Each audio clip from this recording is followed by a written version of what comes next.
Renungan minggu kedua masa Prapaskah 28 Februari 2021. Dalam nama Bapa dan Putera dan Roh Kudus. Amin. Salam sehat saudara-saudariku terkasih, senyum selalu dan sehat selalu, berkah dalam. Saudara-saudari terkasih, kita ini adalah orang beriman, bukan hanya agamis tapi beriman. Iman yang kita miliki adalah anugerah Allah. Betul-betul iman itu adalah anugerah Allah semata-mata, bukan karena kekuatan kita. Iman yang adalah anugerah itu harus kita wujud nyatakan dalam seluruh hidup kita, dari pikiran, perkataan, dan perbuatan. Sebab iman tanpa perbuatan itu pada dasarnya mati. Demikianlah yang dikatakan Rasul Yakobus. Iman itu sendiri adalah merupakan penyerahan atau sikap penyerahan total kepada Tuhan. Dalam seluruh usaha dan karya kita, semangat penyerahan total itu akan menjadi kekuatan kita. Sebab dengan penyerahan total itu kita yakin bahwa kita tidak sendirian. Tuhan berkarya di dalam dan melalui kita. Saudara-saudariku terkasih, renungan hari ini saya beri judul Ketaatan, Penderitaan, dan Kebahagiaan. Kita akan merenungkan tiga kata ini sehubungan dengan peristiwa yang dikisahkan dalam bacaan-bacaan kitab suci hari ini dan memaknainya dalam hidup kita masa kini. Pertama-tama kita akan menelusuri sejenak perjalanan Bapak Abraham. Bagaimana iman Bapak Abraham itu terwujud dalam ketaatannya kepada Allah. Dia yakin dan percaya bahwa kehendak Allah itu baik dan benar. Dia yakin pula dan percaya bahwa kehendak Allah itu pasti akan terlaksana, mbuh piye carane Gusti Allah sing ngatur sak kabehe. Keyakinan itulah yang membuat Abraham tidak ragu-ragu melaksanakan perintah Allah, meskipun untuk menjalaninya Abraham dan juga kita nantinya harus mengalami jatuh bangun, bahkan juga penderitaan, kesusahan dan kesulitan. Nah, saudara-saudariku terkasih, dahulu kala Yahweh atau Allah memerintahkan supaya Abraham meninggalkan desanya Ur Kasdim dan pergi ke tempat yang akan ditunjukkan oleh Allah itu. Kejadian bab 12. Dan Abraham pun berangkatlah meskipun belum tahu mau kemana. Dalam perjalanannya itu Abraham kadang menetap di suatu tempat, kadang harus pergi lagi sesuai dengan petunjuk dari Allah sendiri. Ketika itu Abraham belum punya anak, belum gendong putra. Malah Allah bikin janji bahwa Abraham akan menjadi bangsa yang besar. Dan Abraham mempertanyakan tentang keturunan penerus bangsa. Dan Tuhan menjanjikannya. Dan Abraham percaya. Dan terjadilah apa yang dijanjikan oleh Allah itu. Sarai atau Sarah istrinya melahirkan anak di masa tuanya yang lalu diberi nama Ishak. Rasa ribut tentang soal nama ya. Nah, kini Ishak, anak yang diharapkan menjadi penerus bangsa, harus dikorbankan atas perintah Allah. Piye to iki kok aneh-aneh. Nah, tetapi Abraham tidak ragu-ragu dan tidak protes. Yang ada pada Abraham kamus ini, Allah memerintah, maka manusia harus obah dan melangkah melaksanakan titah Allah itu. Abraham yakin bahwa janji Allah itu akan terlaksana dan itu tidak tergantung pada Ishak melainkan pada Allah semata-mata. Ora ono Ishak pun janji itu pasti terlaksana. Itulah keyakinan Abraham, sangat hebat dan bukan main.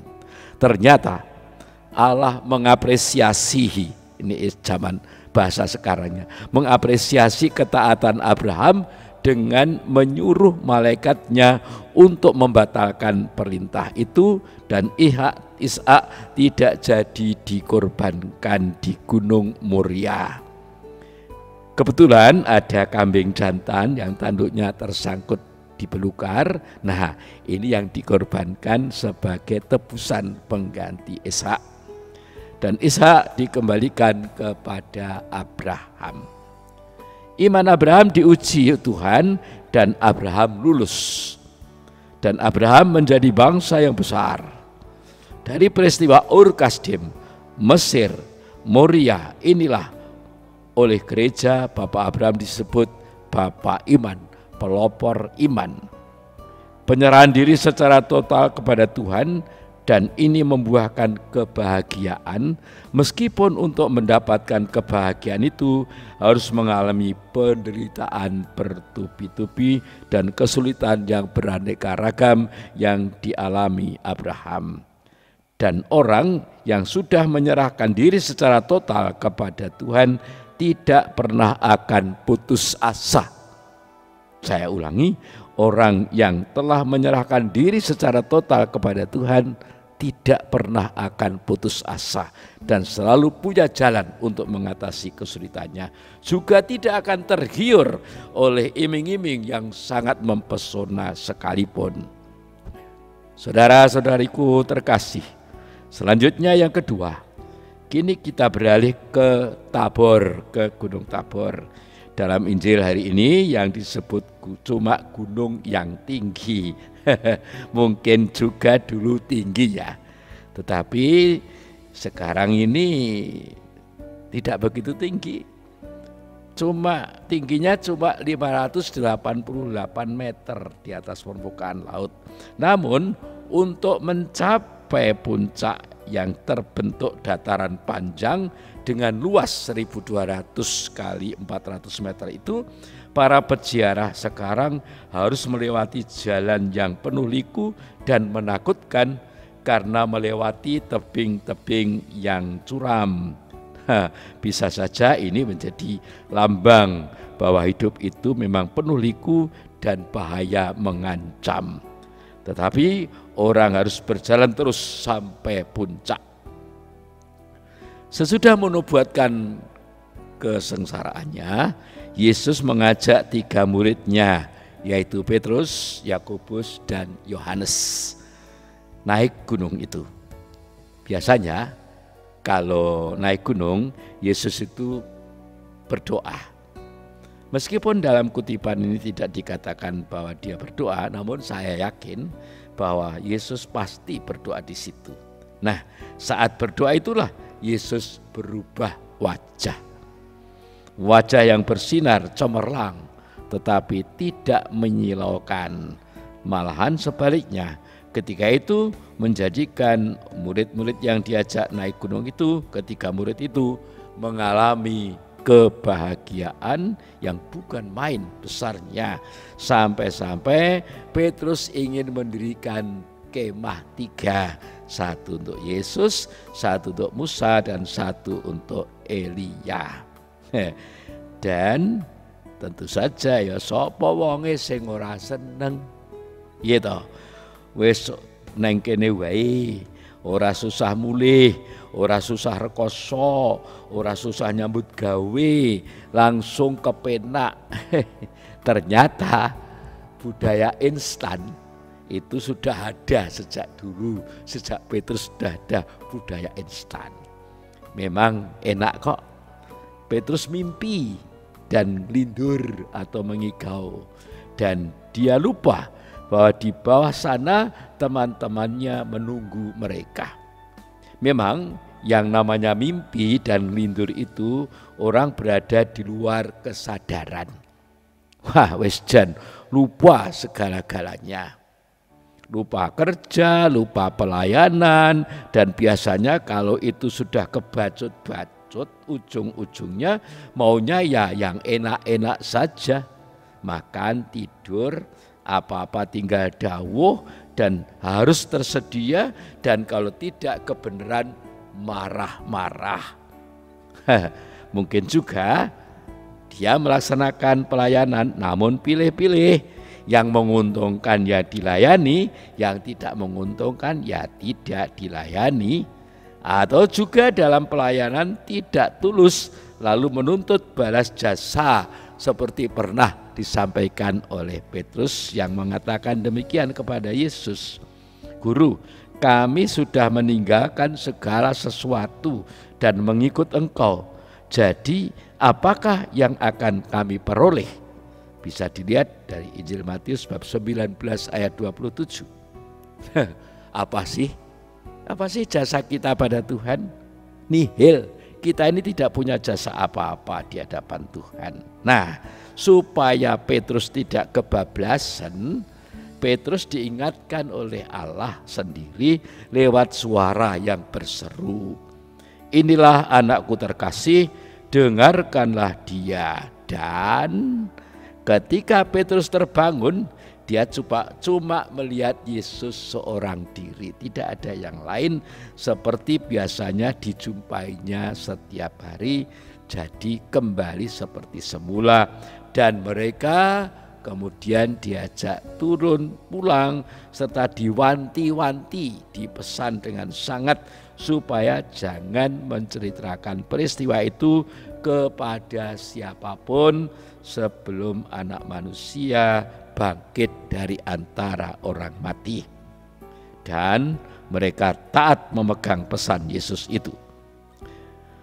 Mereka turun dan pulang untuk melaksanakan tugas keseharian mereka agar mimpi tentang kebahagiaan tadi dorodasihi, artinya menjadi kenyataan. Namun untuk itu harus dijalani melalui karya pelayanan yang bisa saja mendapat reaksi, entah diterima dengan baik dan terbuka, entah ditolak dan bahkan dimusuhi, yang selanjutnya bisa saja mengalami berbagai penderitaan seperti dialami Yesus sebagaimana telah dinubuatkannya.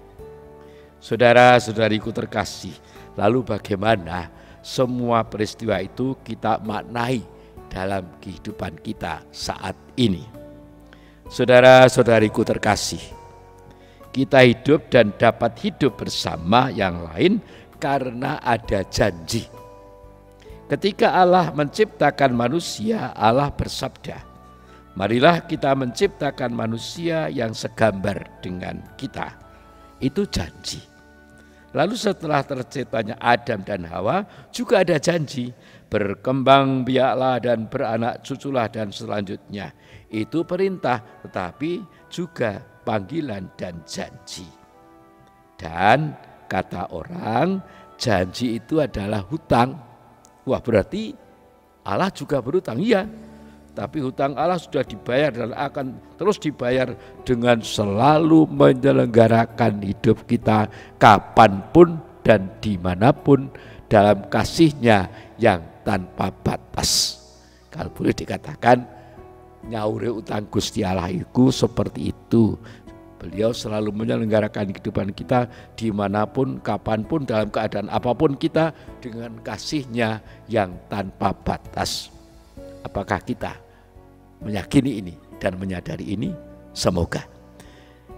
Kita juga hutang. Terus kita nyaur pakai apa? Ya, terus berusaha dan berkarya. Tidak akan sekali jadi, melainkan melalui proses, dan dalam proses itu kita akan mengalami jatuh bangun, nibotangi demi terlaksananya janji itu, yaitu kebahagiaan sejati.